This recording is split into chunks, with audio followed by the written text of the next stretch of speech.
Assalamualaikum warahmatullahi wabarakatuh.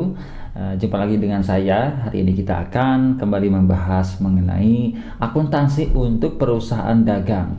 Dan kali ini kita akan membahas mengenai ongkos angkut.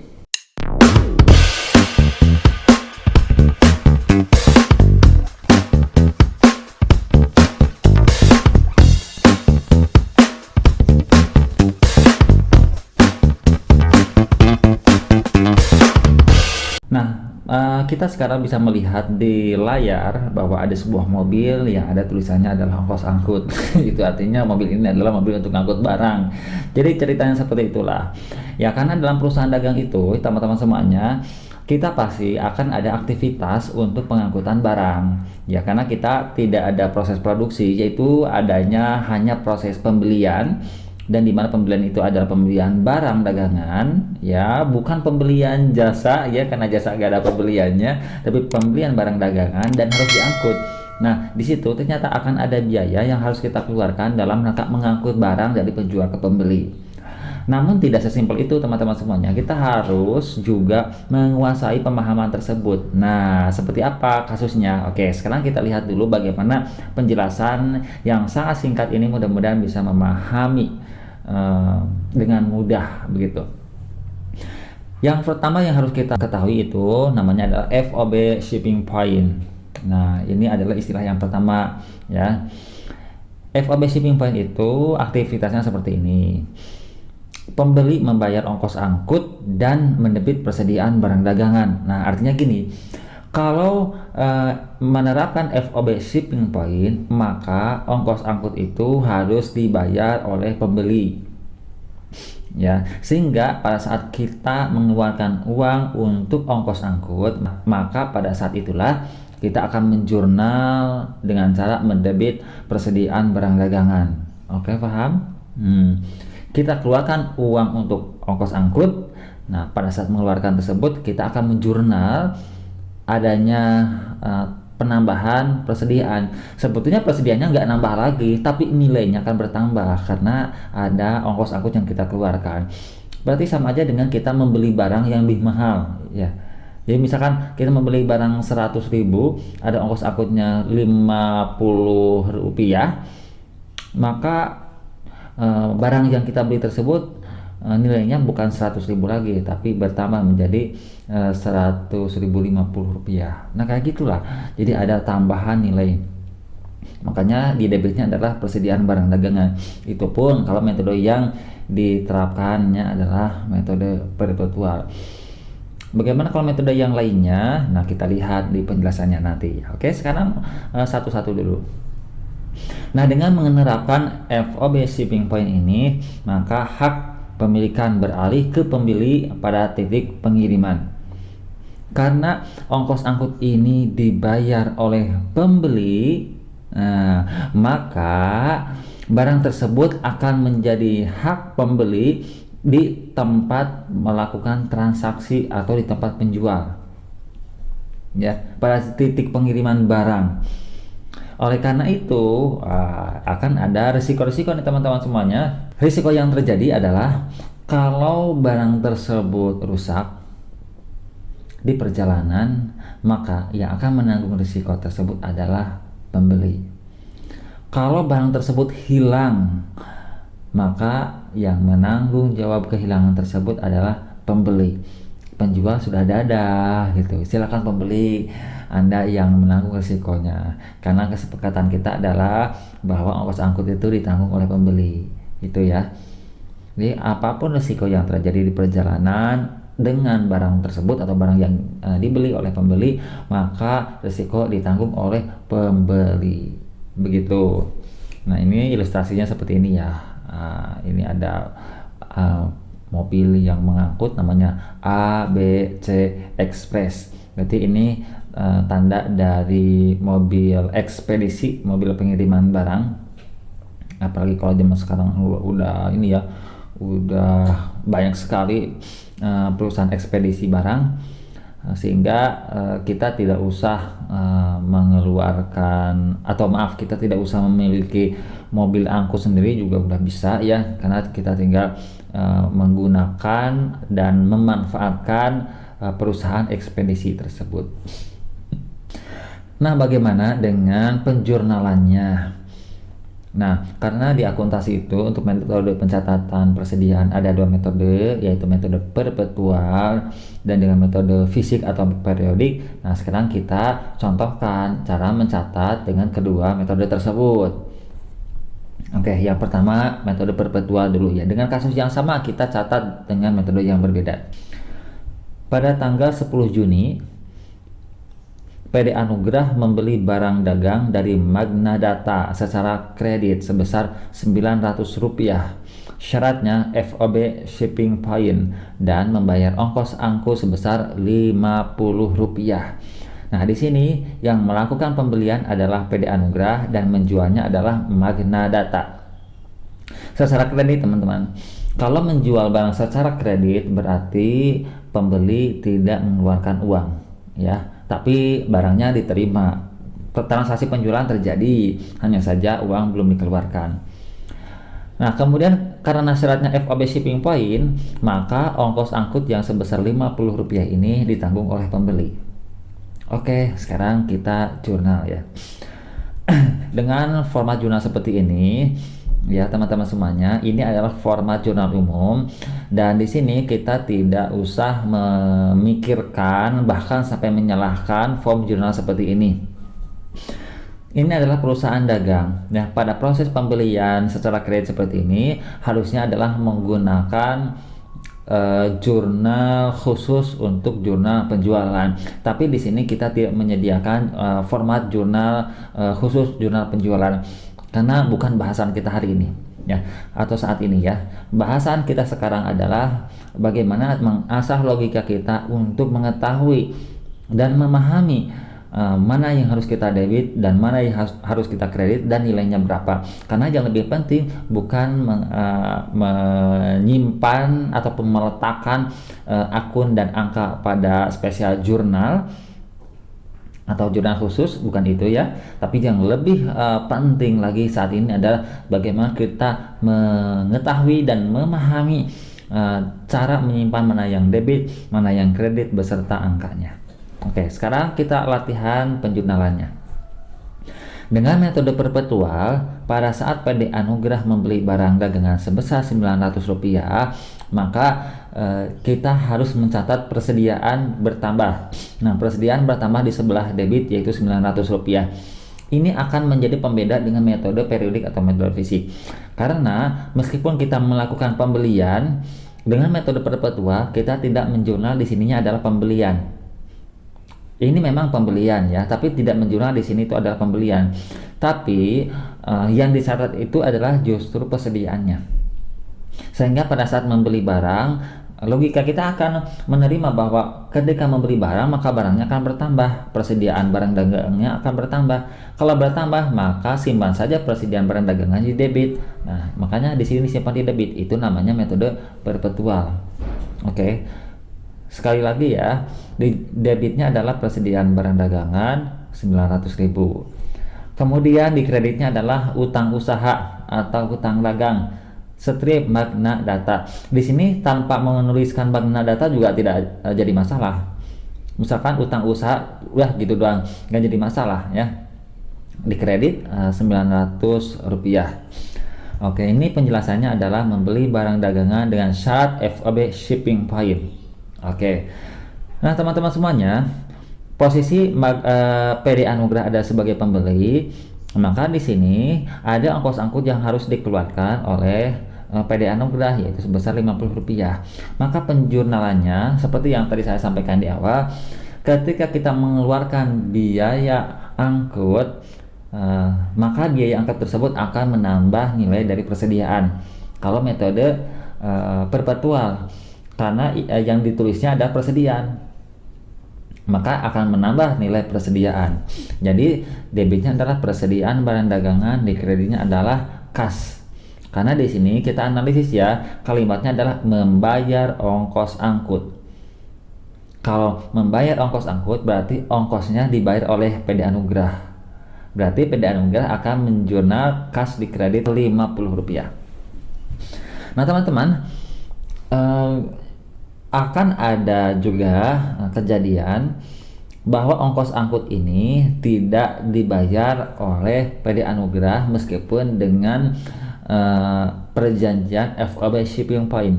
Itu sangat bisa terjadi. Artinya Magna Data sebagai penjual dia akan menalangi dulu gitu ya. Dia akan membayar dulu ongkos angkutnya yang nanti harus diganti oleh pembeli, yaitu oleh PD Anugrah. Nah, itu bisa saja terjadi. Ya, jadi fleksibel. Makanya teman-teman, kalau kita mau melakukan penjurnalan, kita harus tahu dulu kasusnya seperti apa ya. Apalagi nanti kalau faktanya nanti di lapangan ataupun mungkin ya teman-teman yang mendengar video ini adalah teman-teman praktisi bagian akuntansi, itu kita harus mampu menganalisis kejadiannya seperti apa ya. Kalau memang FOB shipping point tapi dibayarin dulu oleh penjual, maka silakan saja, boleh-boleh saja, maka tidak ada jurnal ini, persediaan barang dagangan pada kas, nggak ada jurnal ini gitu ya. Justru di sini ya ada ya, diganti jurnalnya menjadi persediaan barang dagangan pada utang usaha ya, karena yang Rp50.000 ini akan menjadi utang bagi PD Anugrah, sehingga nanti harus kita bayar. Nah, seperti itulah. Jadi kemungkinan kejadian yang berbeda dengan kasus ini akan banyak sekali terjadi ya. Makanya yang lebih penting itu adalah kita tidak boleh, saya katakan tidak boleh menghafal jurnal. Itu di akuntansi, kalau menghafal jurnal itu akan membuat kita menjadi nggak pintar ya. Tapi justru kita harus memahami kasusnya, yang kemudian kasusnya itu akan mudah dipecahkan pada saat kita memahami persamaan dasar akuntansi, sehingga logika kita untuk melakukan penjurnalan akan lebih dimudahkan. Oke, next kita lanjut lagi ya. Kalau metode periodik nih, bagaimana cara mencatatnya? Nah, kalau metode periodik atau metode fisik, pada saat kita melakukan pembelian, maka tidak mencatat persediaan, ya. Tapi justru yang debitnya adalah pembelian. Ini kreditnya adalah utang usaha Magna Data sebesar Rp900. Ini perbedaannya. Kemudian ongkos angkut yang 50 bagaimana?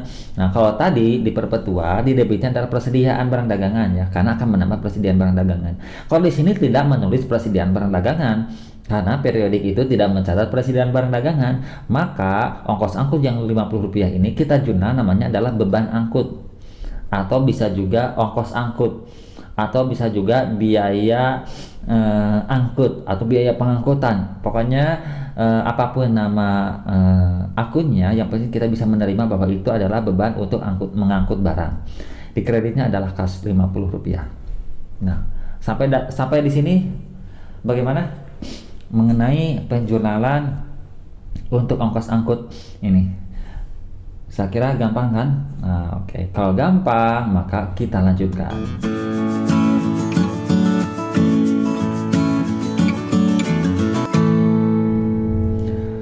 Yang kedua namanya adalah FOB Destination Point atau FOB Destination aja ya. Nah, dengan FOB Destination ini, penjual membayar ongkos angkut dan mendebit biaya pengiriman. Nah, ini beda lagi ceritanya. Kalau FOB Destination, yang membayar ongkos angkut itu adalah penjual ya. Kalau FOB Shipping, yang membayar ongkos angkut itu adalah pembeli, namanya shipping, pembeli. Jadi di perjalanannya itu pembeli gitu yang menanggung resiko perjalanannya. Kalau FOB Destination sama juga destinasi, tempat ya, tujuannya di mana, maka pasti yang menjual lah yang membayar ongkos angkutnya. Nah, hak kepemilikan beralih ke pembeli ketika barang tiba di tempat tujuan. Artinya selama di perjalanan, maka barang tersebut masih menjadi milik penjual. Oleh karena itu, kalau di perjalanan akan terjadi sesuatu hal yang tidak diinginkan, ada pencurian lah, ada kerusakan lah, ada kehilangan lah, ada resiko-resiko misalkan barang yang menjadi busuk atau menyusut ataupun yang lain-lainnya, maka itu menjadi tanggungan resiko penjual. Berarti sebaliknya dari yang tadi. Oke, paham kan? Nah, kalau sudah paham, sekarang kita langsung praktikkan ke kasusnya. Pada tanggal 15 Juni, PD Anugrah menjual barang dagang ke Crans Company secara kredit senilai 700. Syaratnya FOB Destination. Harga pokok penjualan sebesar Rp480. PD Anugrah membayar biaya transportasi sebesar Rp40. Oke, posisi sekarang PD Anugrah ini adalah sebagai penjual ya. Dan ternyata berdasarkan kesepakatan dengan Crans Company bahwa beban angkut itu akan ditanggung oleh PD Anugrah sebagai penjual, sehingga yang digunakan adalah FOB Destination. Nah, karena FOB Destination, maka kita harus memperhatikan mengenai pengeluaran uang untuk ongkos angkutnya. Nah, sekarang kita akan jurnal dulu ya. Pada kasus ini, penjualan yang dilakukan adalah secara kredit. Berarti kalau secara kredit, maka PD Anugrah ketika menjual barang tersebut dia tidak menerima uang. Ya, karena kredit. Oke, sekarang jurnalnya adalah di debitnya adalah piutang usaha ya, bukan kas. Karena pada saat menjual ini tidak menerima uang. Nah, piutang usaha strip Crans Co atau Crans Company. Kalaupun tidak ditulis strip Crans Company nggak apa-apa, hanya piutang usaha atau piutang dagang itu juga sudah benar. Oke. Di kreditnya adalah penjualan sebesar Rp700. Oke. Keterangannya adalah menjual barang dagang dengan syaratnya FOB Destination. Nah, ini kenapa syaratnya FOB Destination ditulis ya keterangannya, karena ini adalah menjelaskan penjualan dengan ongkos angkut FOB Destination. Ini kalau teman-teman nanti di lapangan, cara pencatatannya harus lengkap, tidak hanya simpel seperti ini. Misalkan gini, menjual barang dagangan dengan syarat FOB Destination, kemudian dengan barangnya barang apa, dan ada penjelasan-penjelasan yang lebih spesifik, itu lebih bagus lagi. Oke, gitu ya. Ini yang pertama adalah jurnal mengenai penjualannya, piutang usaha pada penjualan. Oke, itu udah oke, benar. Nah, karena metodenya perpetual, maka perpetual itu harus mencatat persediaan, baik itu ketika membeli maupun ketika menjual. Nah, sekarang kita akan melakukan penjualan. Kalau melakukan penjualan, maka persediaan barang dagangannya berkurang. Kalau berkurang, maka simpan persediaan barang dagangannya di kredit. Di debitnya adalah apa? Nah, harga pokok penjualan. Nah, seperti ini, harga pokok penjualan atau HPP pada persediaan barang dagangan senilai Rp480. Nah, dari mana tahunya Rp480? Nah, teman-teman, tahunya Rp480 ini adalah dari harga pokok yang telah dihitung sebelumnya atau diketahui sebelumnya. Gitu ya. Jadi kalau metode perpetua itu akan melakukan penjurnalan 2 kali pada saat menjual, yaitu pada saat jurnal penjualannya, kemudian pada saat mencatat persediaan barang dagangan yang berkurangnya. Jadi ada 2 pencatatan penjurnalan. Lalu bagaimana dengan biaya transportasinya? Nah, dengan biaya transportasinya, maka kita pun harus menjurnalnya. Jurnalnya adalah beban angkut di debit, di kreditnya adalah kas karena kita keluarkan sebesar Rp40. Nah, teman-teman, beban angkut di debit.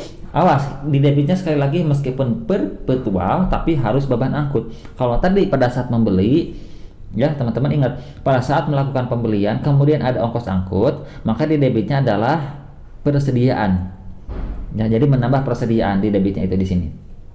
Kalau pada saat membeli, tapi kalau pada saat menjual, ketika kita mengeluarkan uang untuk transportasi atau untuk angkutnya, di debitnya jangan persediaan. Kalau persediaan berarti salah karena akan bertambah di debit, salah ya. Itu haram, itu gak boleh. Justru karena kita membayar, maka kita yang terbebani. Si penjual ini memiliki beban angkutnya, maka jurnalnya beban angkut pada kas sebesar Rp40. Begitu. Awas, Teman-teman, di sini logikanya harus dikuatkan antara proses pembelian dengan penjualan dengan metode perpetual. Ya, karena beda kalau yang tadi itu pada saat membeli, pada saat kita membayar beban angkut, maka di debitnya adalah persediaan karena akan menambah nilai dari persediaan. Kalau menjual, maka tidak menambah nilai persediaan, justru akan berkurang nilai persediaannya. Nah, yang pertama itu adalah justru beban angkutnya. Maka beban angkut di debit, kas di kredit. Oke, sekarang bagaimana dengan metode periodik?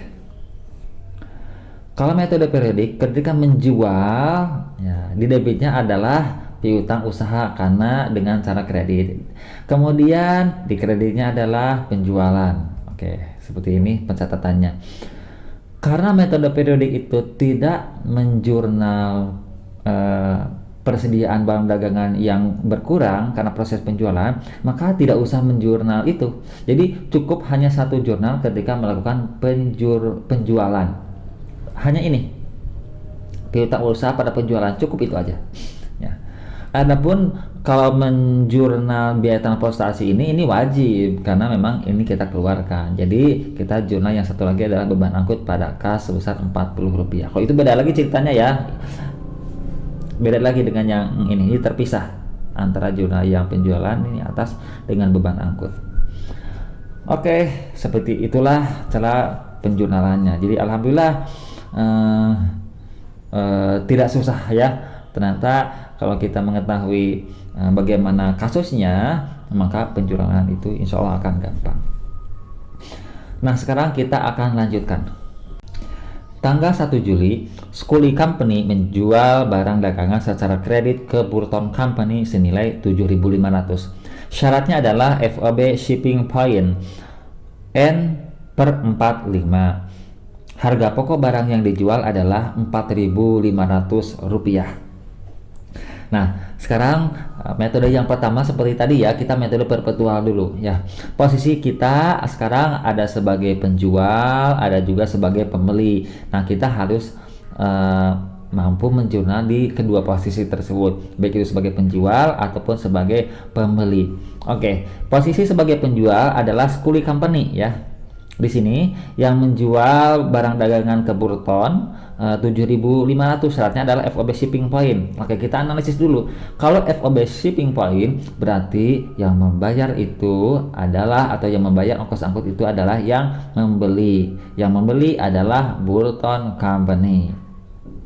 Nah, kalau N/45 artinya adalah batas pembayaran adalah 45 hari sejak tanggal faktur atau tanggal transaksi. Nah, teman-teman, syarat kredit biasanya lengkapnya adalah misalkan gini ya, 2/10 N/30 atau 2/10 N/45 dan lain-lainnya. Tapi di kasus ini hanya N/4/5. Itu artinya bahwa tidak ada potongan ataupun tidak ada diskon penjualan. Hanya ada menjelaskan mengenai batas akhir pembayaran saja. HPP yang dijual itu adalah Rp4.500. Sekarang kita jurnal Scully Company. Oke. Dengan metode perpetual, jurnal penjualannya adalah piutang usaha Street Burton Company karena menjualnya ke Burton. Kalau tidak dicatat tidak apa-apa gitu ya. Pada penjualan Rp7.500. Kalau metode perpetual kita catat juga persediaan yang berkurang. Maka ada lagi satu jurnal namanya adalah harga pokok penjualan pada persediaan barang dagangan Rp4.500. Ingat selalu menjurnal persediaan yang berkurang pada saat menjual kalau metode perpetual. Bagaimana kalau Burton? Nah, Burton yang membeli ya, maka jurnalnya adalah persediaan barang dagangan di debit, di kreditnya adalah utang usaha Rp7.500. Dia tidak akan mengetahui apakah yang dibelinya itu harga pokoknya Rp4.500 atau bukan, dia tidak akan mengetahui ya. Karena Burton tahunya hanya satu harga, yaitu harga belinya sebesar Rp7.500. Nah, teman-teman, di ilustrasi ini keduanya adalah sebagai atau keduanya menggunakan metode perpetual, baik Scully sebagai penjual maupun Burton sebagai pembeli ya.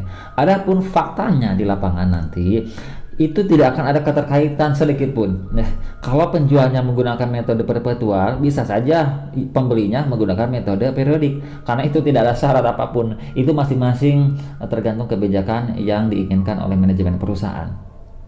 Begitu ya. Nah, di sini karena untuk keseragaman pembelajaran atau pemahaman kita, maka untuk metode perpetual dua-duanya kita anggap metode perpetual sama ya. Nah, selanjutnya karena ada beban angkut yang harus dikeluarkan gitu ya, yaitu pada tanggal 2 Juli Burton Company membayar biaya transportasi sebesar Rp150 atas pembelian tanggal 1 Juli dari School Company. Nah, ternyata Burton membayar biaya angkutnya esok harinya. Apa boleh? Ya boleh lah, kapanpun boleh, asalkan kesepakatan di antara kedua belah pihak ya tidak ada yang melarang, kapanpun boleh. Nah, kebetulan ini kasus ini esok harinya dibayar ongkos angkutnya oleh siapa? Oleh pembeli, itu adalah Burton, karena FOB shipping point. Oke, maka Skuli bagaimana menjurnalnya? Nah, Skuli tidak menjurnal sama sekali karena tidak melakukan pembayaran. Yang membayar adalah Burton Company. Jurnal oleh Burton adalah persediaan barang dagangan pada kas. Oke, teman-teman ingat, ketika ada ongkos angkut yang dikeluarkan dengan metode perpetual, maka di DP-nya adalah persediaan barang dagangan, bukan beban angkut, ya. Tapi persediaan barang dagangan, karena metodenya adalah perpetual, begitu. Oke. Tanggal 5 Juli, Scully Company menjual barang dagang secara kredit ke Burton Company senilai 5.000. Syaratnya FOB destination point. Oke. N/30. Harga pokok barang yang dijual adalah 3.500.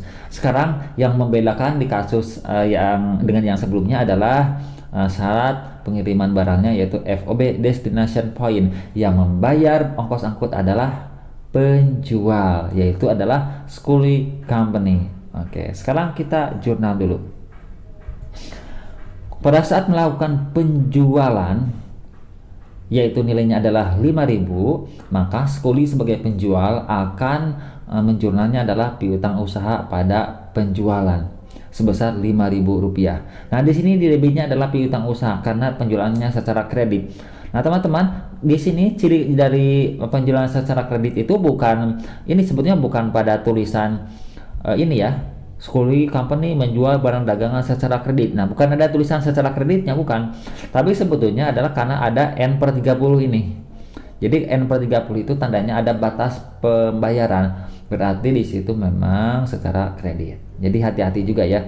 Teman-teman, kalau nanti ada kasus tidak disebutkan secara tunai atau secara kredit, tapi tiba-tiba ada syarat kredit, maka di situ berarti itu penjualan secara kredit. Oke.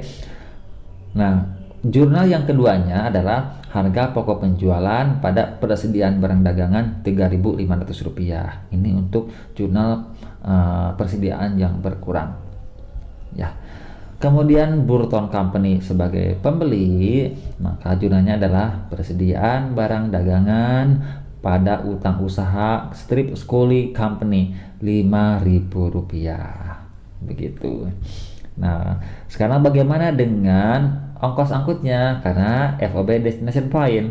Nah, esoknya lagi tanggal 7 Juli, Scully Company membayar biaya transportasi sebesar Rp250 untuk pengiriman barang yang dijual ke Burton Company pada tanggal 5 Juli. Nah, pada saat ini maka yang mengeluarkan itu adalah Scully Company sebesar Rp250. Nah, kalaupun tidak disebutkan Scully Company, kita itu harus paham siapa yang harus menjurnal ya, dengan kasus-kasus yang kadang-kadang kita membutuhkan analisis ya. Seperti yang disebut ini, Scully Company membayar biaya, nggak kayak gitulah. Pokoknya misalkan gini, biaya angkut sebesar Rp250, maka kita harus tahu bahwa yang membayar ini adalah penjual ya, karena FOB destination point. Begitu. Nah, sekarang kita akan jurnal. Jurnalnya adalah Scully Company ya, yaitu beban angkut pada kas sebesar Rp250. Nah, kenapa mesti Skuli Company? Ya, karena destination point. Kemudian Burton Company dia tidak menjurnal, ya, karena tidak mengeluarkan uang. Oke. Selanjutnya, pada tanggal 13 Juli, Skuli Company menerbitkan nota kredit ke Burton Company senilai Rp1.000 untuk barang yang diretur dari pembelian kredit tanggal 5 Juli. Harga pokok penjualan barang dagangan tersebut adalah sebesar Rp700. Nah, teman-teman, seperti yang telah kita bahas di video sebelumnya, bahwa bisa saja terjadi retur atau pengembalian barang, ya, pengembalian barang, ya, jika barang itu tidak sesuai ataupun ada kerusakan, ya, maka diperbolehkan. Nah, kemudian Skuli Company sebagai penjual dia menerbitkan nota kredit, ya. Nota kredit ini dikeluarkan oleh penjual, ya, dan dia menerima bahwa ternyata dia menerima, kemudian menyetujui, ya, bahwa sebesar Rp1.000 untuk barang yang dijual ke Burton itu dia telah terima kembali, dan itu udah diakui. Nah, setelah dihitung-hitung ataupun setelah diperiksa, ternyata yang dijual Rp1.000 ke Burton itu HPP-nya adalah Rp700 gitu, ya. Nah, kemarin kan tadi kan ketika Skuli Company menjual ke Burton itu kan nilainya bukan 1.000, ya, yaitu berapa ya, 5.000, ya, yaitu 5.000. Nah, kemudian yang 5.000 itu berarti 1.000-nya dikembalikan, berarti yang terjual itu hanya 4.000, ya. Oke, bagaimana jurnalnya? Nah, Skuli Company yang menerima barang tersebut, maka di debitnya adalah retur dan potongan penjualan Rp1.000. Teman-teman ingat, tulisannya adalah atau akunnya adalah retur dan potongan penjualan, ya, karena yang menjual adalah Skuli, jangan retur dan potongan pembelian, ya. Karena Skuli itu sebagai penjual, kemudian barangnya diterima kembali, itu namanya adalah retur dan potongan penjualan. Atau nama akun yang lainnya juga boleh, misalkan hanya gini, retur penjualan, tidak jadi masalah. Atau kalau pengen lengkap, retur dan potongan penjualan, silakan, tidak jadi masalah. Oke. Nah, kalau di sini dilengkapi, namanya adalah retur dan potongan penjualan, yaitu Rp1.000 di debit. Di kreditnya adalah piutang usaha strip Burton Company Rp1.000. Jadi piutang usaha yang asalnya di debit tadi ketika kita melakukan penjualan karena kredit, ya, piutangnya di debit. Nah, sekarang persediaan barangnya diterima kembali, berarti piutangnya nggak jadi sebesar Rp1.000, maka kita simpan di sebaliknya, yaitu di kredit, ya. Jadi jurnalnya sekali lagi, retur dan potongan penjualan pada piutang usaha strip Burton Company Rp1.000. Satu lagi jurnalnya, karena metodenya perpetual, maka persediaan barang dagangannya bertambah, teman-teman, sebesar Rp700. Ingat, jadi ini dibalikin lagi, ya, jurnalnya. HPP-nya, harga pokok penjualannya, dikredit Rp700 karena pada saat melakukan penjualan, jurnal ini adalah HPP-nya di debit, persediaan barang dagangannya dikredit. Nah, sekarang dibalikin lagi karena barangnya juga dikembalikan. Bagaimana jurnalnya Burton Company yang mengembalikan barang dagangan? Maka di debitnya adalah utang usaha, di kreditnya adalah persediaan barang dagangan. Asalnya pada saat melakukan pembelian itu adalah di debitnya persediaan barang dagangan di sini tuh, ya. Kemudian utang usahanya di kredit. Nah, sekarang kan dibalikin lagi, berarti gak jadi itu. Kalau gak jadi, ya kita balikin lagi juga jurnalnya, gitu, ya. Nilainya sebesar dia yang dia beli, ya, yaitu Rp1.000. Oke. Kemudian, nah, tanggal 15 Juli, Skuli Company menerima pembayaran dari Burton Company untuk pembelian tanggal 5. Oke, menerima uang. Ya, Skuli bagaimana menjurnalnya? Kalau bicaranya menerima uang, menerima pembayaran, maka pasti di debitnya adalah kas. Di debitnya kasnya adalah sebesar Rp4.000. Ketika awal menjual adalah Rp5.000. Tapi tadi kan ada kasus ternyata dikembalikan Rp1.000. maka sisanya tinggal Rp4.000. Jadi uang yang diterima itu adalah Rp4.000. Jadi kas di debit Rp4.000, piutang usaha dikredit ya karena berkurang piutangnya ya. Karena dibayar berarti piutangnya berkurang, yaitu Rp4.000. Oke. Kemudian Burton sebagai pembeli dia membayar uang. Kalau membayar berarti kasnya berkurang, maka kas dikredit ya. Debitnya adalah utang usaha ya. Karena utang usaha juga berkurang. Ini dua-duanya berkurang.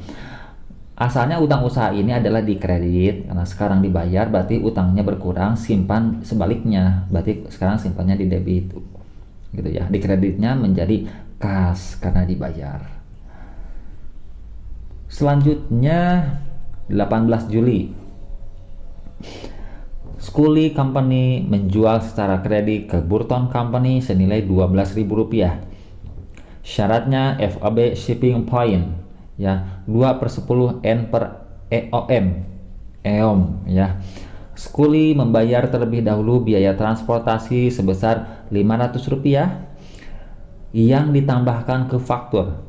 Harga pokok penjualannya adalah Rp7.200. Nah ini penjualannya sudah semakin lengkap. Oke.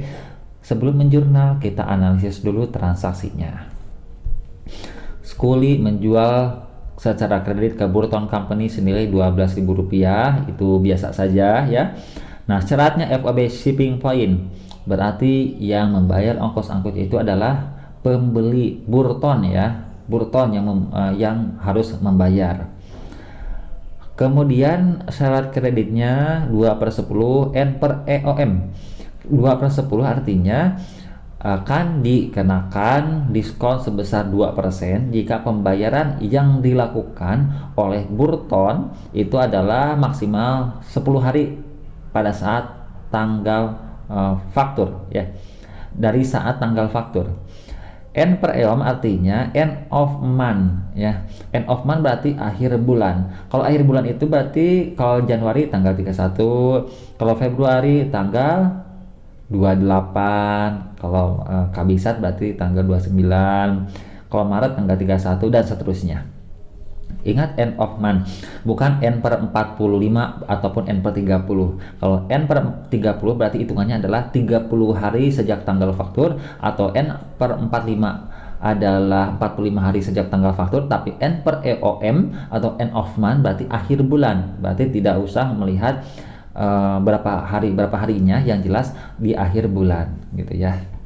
Oke.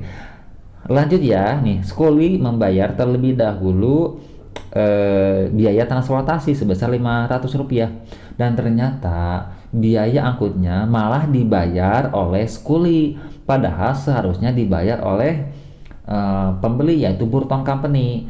Nah ini bisa saja dilakukan, silakan saja, tapi pada waktunya nanti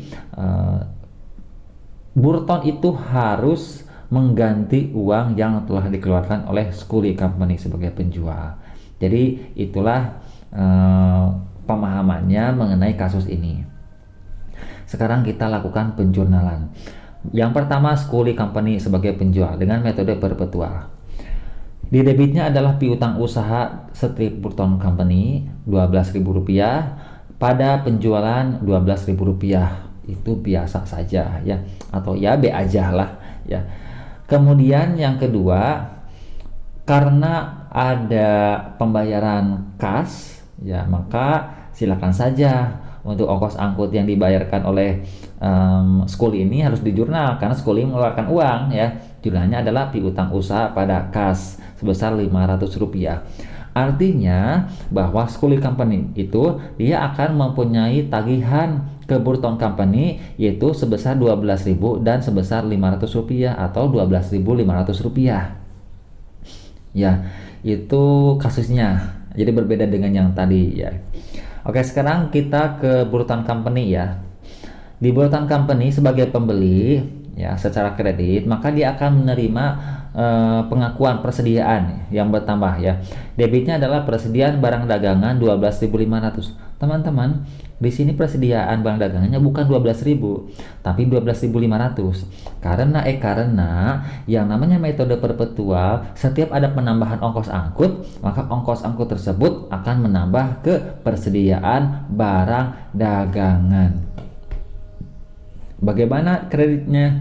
Kreditnya adalah utang usaha, sama Rp12.500 karena belum dibayar ongkos angkutnya ya.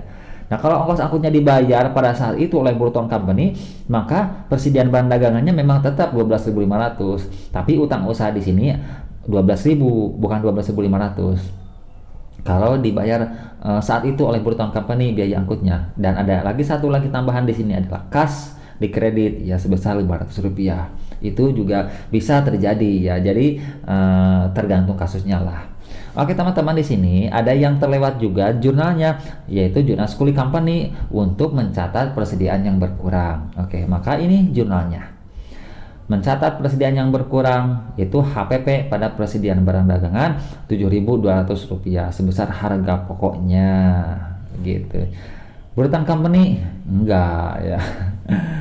Oke, lanjut lagi ke tanggal 28 Juli.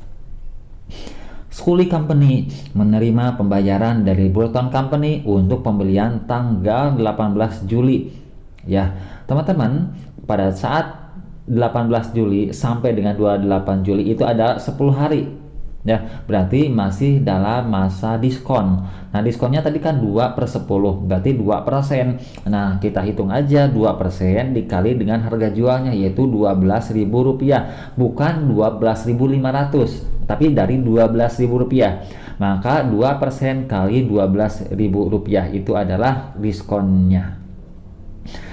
Scully Company menerima pembayaran, maka di debitnya adalah kas sebesar Rp12.260 ya. Kemudian diskon penjualannya adalah Rp240. Rp240 ini adalah 2% kali 12.000. Oke, Rp240.